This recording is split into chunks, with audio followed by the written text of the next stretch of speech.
Добро вечер, гостивар, добро вечер, Македонијо, добро вечер, диаспоро. Денес сме во Гостивар и во разговор со граѓаните на Гостивар добив впечаток дека се многу разочарани, резигнирани, депресивни, анксиозни.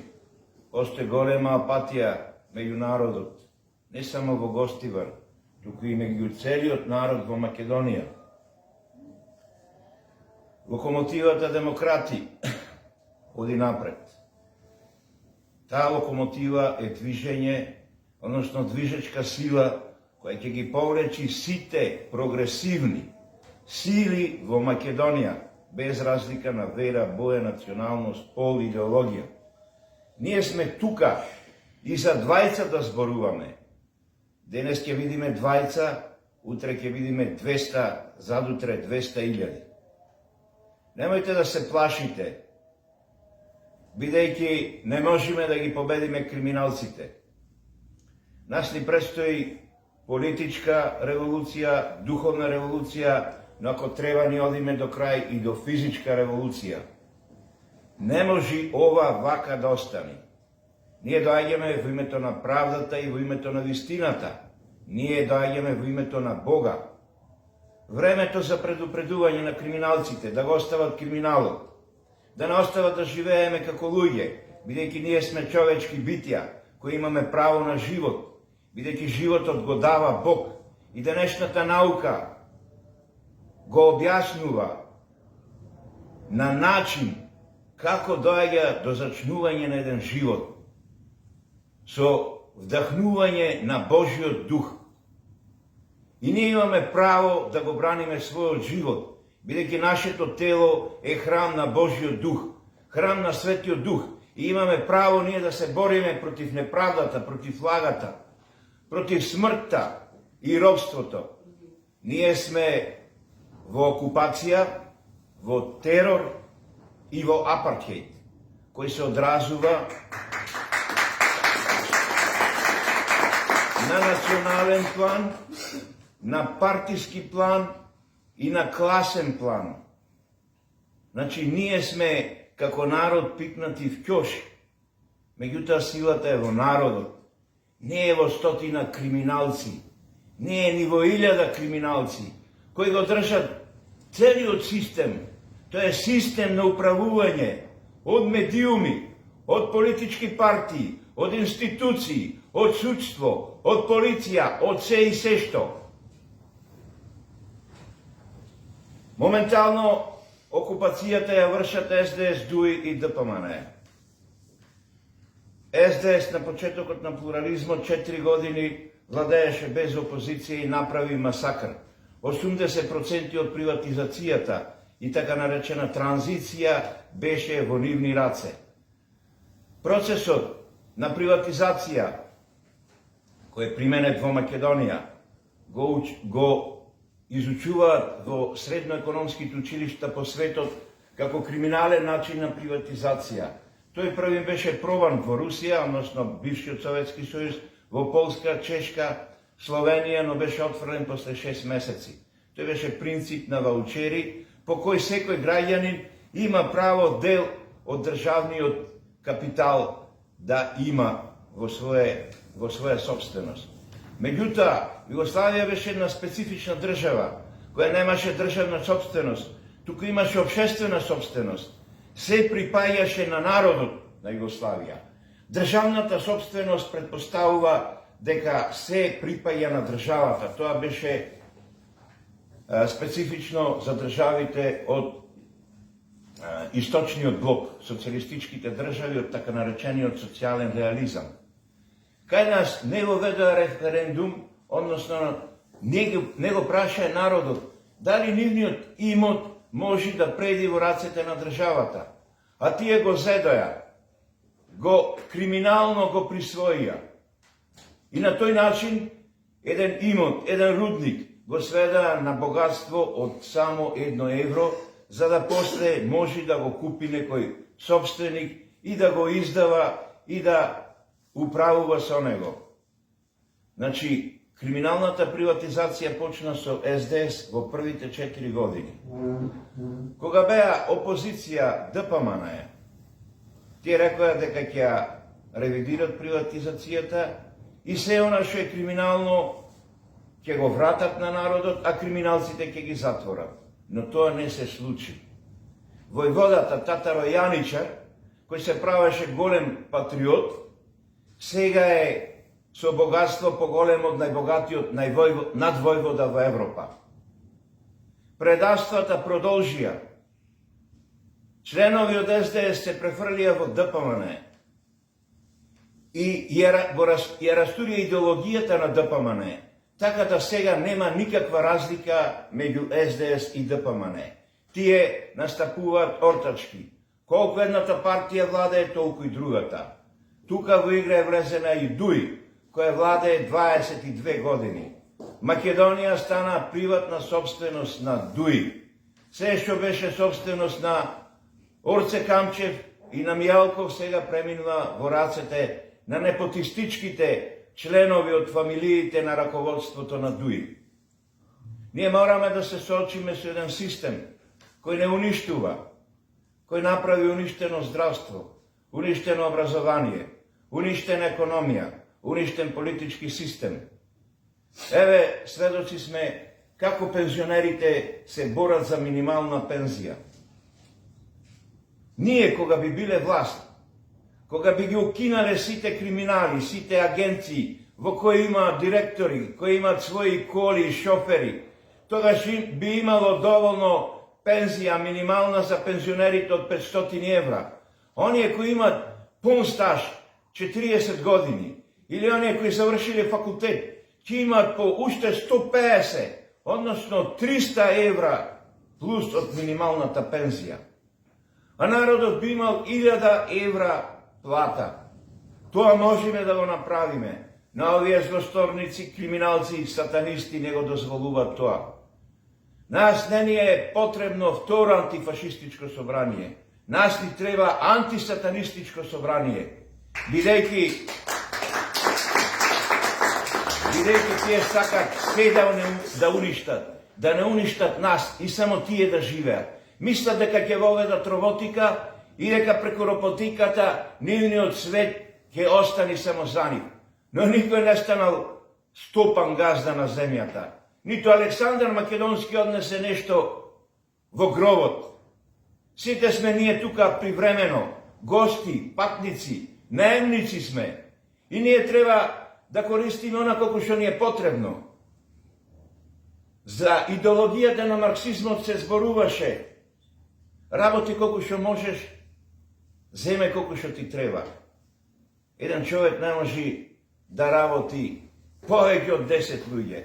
Не може да јади да користи повеќе од 10 луѓе. Значи, ние треба овде да го проживееме овој живот во соработка. Осудени сме да соработваме, без разлика на идеологија, на политичка припадност. Зошто се бориме? Зошто предизвикуваат војни? Затоа што нивните психопатски болни умови сакат да го уништат човештвото.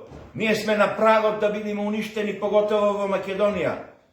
80% од младите луѓе сакаат да заминат во странство. Зошто? Затоа што има неправда, затоа што има лажен образовен систем, затоа што има никакво здравство. Еве, пратете ситуацијата со онкологија. Воспоставија некаква комисија која кажува и открива виновници во аферата онкологија, но никогаш нема да има осудени, како што немаше осудени за сообраќајката кај Ласкарци, за болницата во Тетово и за други работи. Не можеме ние повеќе вака. Криминалците станаа недопирливи. Ќе ви кажам еден случај. За време на владењето на Груевски, познат е случајот со Томислав Јовановски, водаш на штрајкот во РЕК 1900 и некоја година, првите години од 90-тите години. Тој човек имаше големи симпатии меѓу вработените во РЕК. Но бидејќи беше истурен играч на синдикалното движење и представник на работниците, го избркаа. 5 години беше без работа. Беше толку достоинствен, што не сакаше ни социјална помош да зема. Меѓутоа тој правдата ја истера до Страсбург. Тој самиот се бранеше како еден од најдобрите адвокати да е во Македонија. Дури адвокатите му симнуваја капа. Обструкции му правеа во системот на доставување податоци. Тој комплетно доставуваше до податоци до Страсбург, но тие му викаја фали овој документ, фали оној документ. Тој виде дека ги намалваја документите, односно се она што беше испраќено во Страсбург, и почна тежински хартијата да ја праќа до Страсбург. Човекот конечно доби. Доби и нема беше исплатена сума некаде од 1.000.000 евра одштета, а државата е должна тоа да го исплати.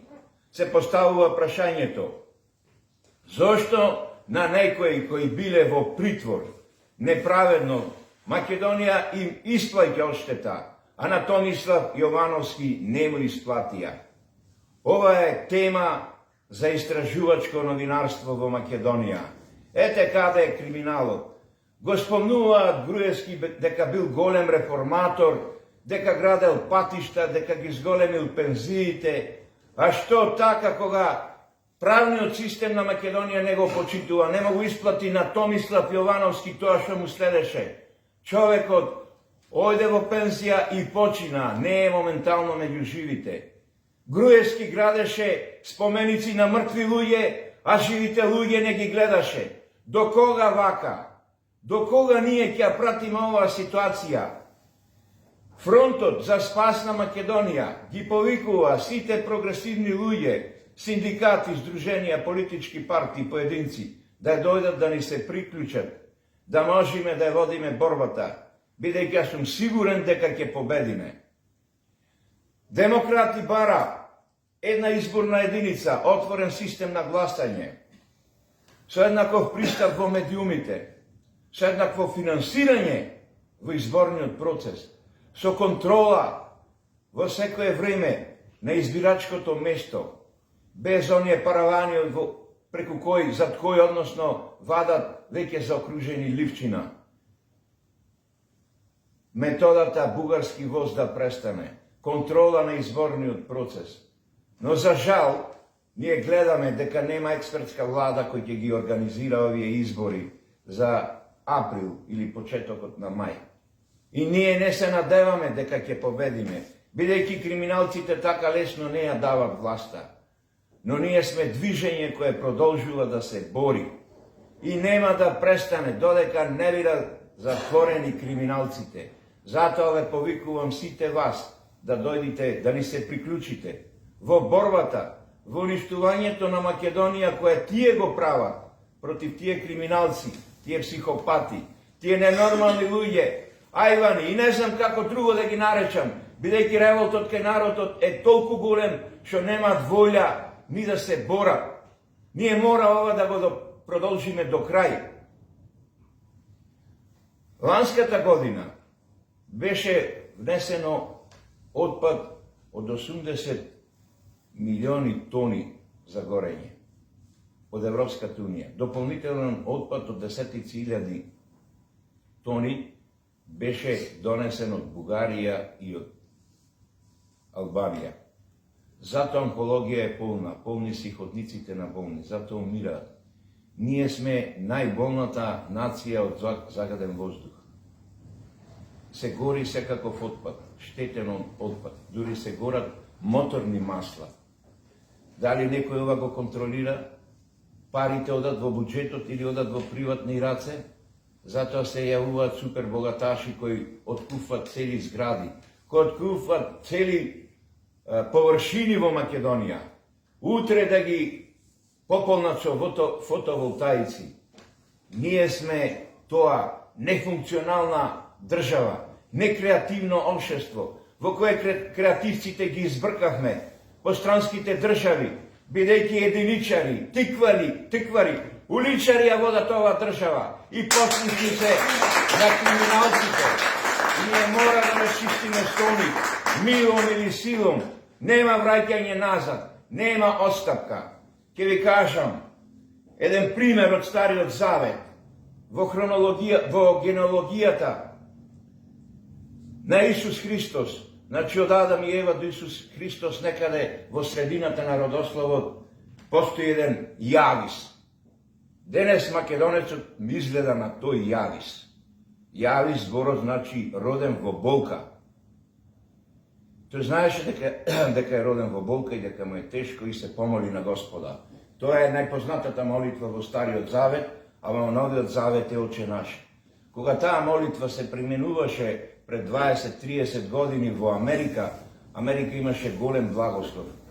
Дури го руши едноумниот систем во Советскиот Сојуз. И Јавис му се моли на Господа: О Господе, кога би ме благословил и ги проширил моите меѓи и раката Твоја да биде над мене, да ме заштити од секое зло. И Бог ја слушна молитвата и го благослови Јавис. И јас сега викам: О Господе, кога би ја благословил Македонија и би ги проширил незините меѓи и Твојата рака да биде врзна и да ја заштити од секое зло, би бил многу радосен, бидејќи Бог ја слушни таа молитва. Ако правиме една компарација со зборовите кога би ги проширил моите меѓи, тоа значи дека во старо време луѓето се рачунале богати колку што имаат стока и колку што имаат ливади, бидејќи ливадите им беа потребни за да хранат овци, кози, магариња, камили и говеда. И ние сега се надеваме на Господа, викаме на Господа, бидејќи е тој сојузник со нас, на кој да му кажеме за се смени изборниот систем. Колку пати викам до амбасадорите од Европската Унија да ги стекнат овие криминални банди СДС, ДУИ и ДПМН, да воведат нов изборен систем. Една изборна единица, контрола на гласањето, па ќе видиме дали они од ДПМН ќе бараат 50 пратеници, или СДС со ДУИ дали ќе има 50 пратеници. Нема да имаат ни 20 пратеници, ни нивните роднини, ни нивните пријатели, ни запослените нема да гласат за нив, бидејќи криминалот цел го знае овој народ. Тие тонат во криминал. И народот бара честни праведни луѓе да ја водат оваа држава. Затоа нема отстапување и нема да отстапиме. И ги повикувам сите помали политички партии да дојдат, да ни се приклучат, бидејќи ќе ги победиме. Ако не за една година, за 2, за 5 ќе ги победиме. Нема да умриме додека не видиме дека тие се победени. Благодарам.